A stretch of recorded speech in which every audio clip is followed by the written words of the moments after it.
But a lot of times where people go awry, and they're a 7-person company with 800 units and they think they need a CFO.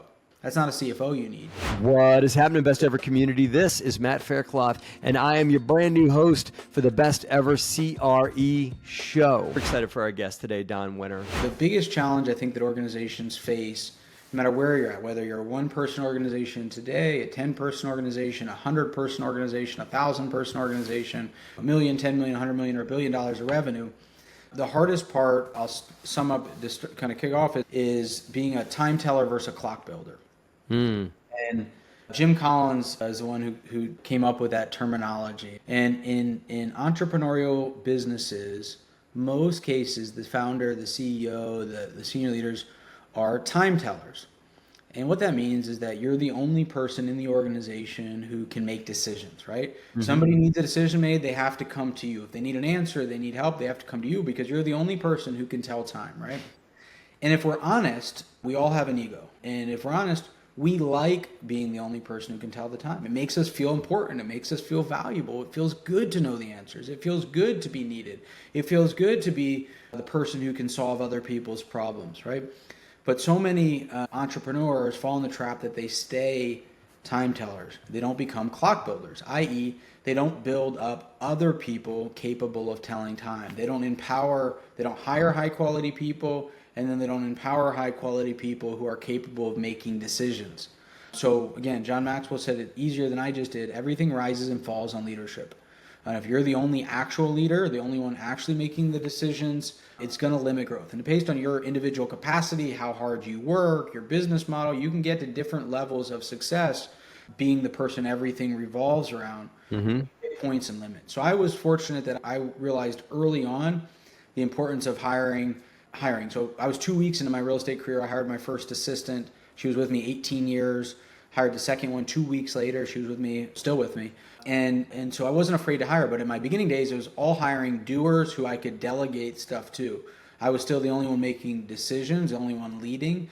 And I've held on over my career onto things too long at times. I've not empowered and developed leaders capable of taking ownership. And it takes a lot of time to do that, a lot of work, a lot more risk. The hardest part I've experienced in my career so far has been developing leaders who are responsible to develop leaders under them, right? So getting to 3 or 4 levels, right? Developing leaders who only manage direct frontline people is different than developing leaders who are developing leaders, and right, building that culture of development, that culture of we call leaders made here. It's very difficult. I know for us to achieve that big, hairy, audacious goal I talked about earlier, the test is going to be how well we take people from manager roles or highly skilled producer roles, and we can develop them into senior executives running large portions of the organization. When you're talking to operators that come to you, they're looking for an investment from DLP, right? And this is likely a capital injection for maybe a deal they get under contract or just the next deal that they're seeking, given like a buy box structure. And you certainly unpack their business, look to see okay, what are we dealing with here? Let's pop up the hood. What is the most common hire that you see that they're missing, given the concepts of your books and things like that? And by the way, I love the time teller versus clockmaker and that. So aside from that, there is certainly like a hire that you see on a team that's missing in a lot of operations, businesses, and real estate. What's the one that's the most common, do you think? Yeah, so I'm going to give you 2 answers. The direct answer is an accountant, where they're at. So that might be in the beginning, literally an accountant. That might be when they're at 10 million, a controller. When they get to a certain level, a real CFO. So I'd say putting the focus on hiring somebody, unless you're a CPA, hiring a really great accountant has been the backbone. So I've founded the company. I'm the owner of most of the business, but our fund management business, my CFO owns 10% of the company. I made him partner 8 years ago. We wouldn't be a quarter of our size without Bob. And I am an accountant by training, but having a real high level CFO, we have a 36-person accounting team, right? Managing billions of dollars of capital and hundreds of millions of dollars of revenue. It takes a strong person managing all the financials, because you could be running the greatest business in the world, but you miss distributions to investors or don't report correctly, don't get K1s out on time. That's just almost as bad as not performing.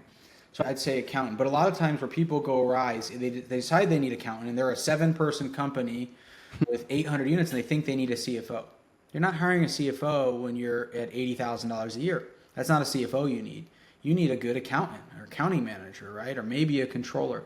And so I think most people think what they need is a COO. So the most common thing people come to me and say, I just need a COO. I need somebody to take care of operations, right? To free me up, right?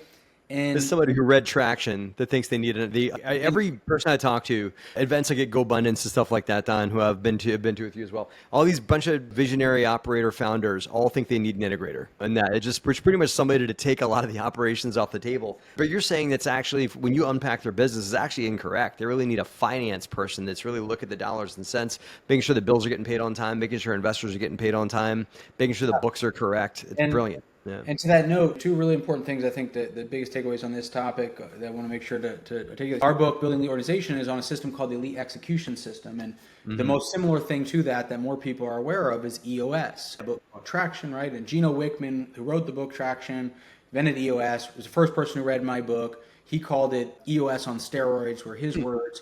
So that concept of integrator, visionary, so many people I talk to who read my book or talk about it and they say, I really struggled to get EOS implemented in my business. I really struggled. How did you do it? How did you get everybody to buy in? How did you do it? I can't get people to do rocks or whatever the case may be, right? Almost always the problem is the same. The CEO doesn't do it. They think that they can hire somebody to go do the hard work, to put discipline and structure and process in place. It has to be the CEO or it has to be one of the partners who have extreme influence in the business who leads by example. You can't delegate a running of the business and just go out there and do the fun stuff. You have to walk the walk. And a lot of people want to try to skip that. I get why. It's hard work, right? Implementation, execution, training, development, management, it's hard work. So the really quick way I always tell people to figure out what role you need is pretty clear, but it's hard. So one is you got to get every person in the organization to get clear on what their job is today. And we use a tool we call the RREK, which gets clear on what is each person expected to do, what's winning for every person in your company. And if you could get every person to have a document, we call the RREK, that clearly says this is their responsibility, these are their expectations, these are the key numbers that he or she owns. If everybody knew that in the organization, your productivity would go through the roof without a hire. If you knew what every person's job was, they knew what their job was, you both knew what winning was, great things happen. But the other thing that happens is you would figure out, where do we have gaps? Where do we have goals in the organization, areas that we want to grow into, but we don't have somebody who owns the achievement of that goal, or somebody who doesn't have the experience or capability to owning that. And that then helps you create the role that you need to go fill. And like I said, it's often now people think, the other role people often think is, I need help with capital. I really need a good chief marketing officer. Okay, what's that chief marketing officer do? I need that person to create a flyer, and I need them to type some emails, and I need them to update my website. I'm like, you need a chief marketing officer. You need a marketing manager or a designer, right? You hire a VA to do a lot of that. Yeah. Exactly. It's a very different person, right? So, but it comes out of developing a clear role will help you figure out what level you're actually looking to fill. I think you threw a little bit of cold water on some of our best ever listeners' face there, Don, saying that some CEOs just don't want to do the work. I know you didn't say that exactly, but that's what I hear, and I see that as well. For some CEOs, rising operators, guys, it's okay to do work in this business. It is okay to work really hard to achieve your dreams, isn't it, Don? It's right. You're right. It's not okay. It's also required. It's what you got to do. And that you can't just hire away all the hard work and you just get to go sip martinis on the beach all day and everything like that. Sorry, you got to work too. And that means you got to want it. You got to have a vision that maybe inspires you to build something, right? Amen.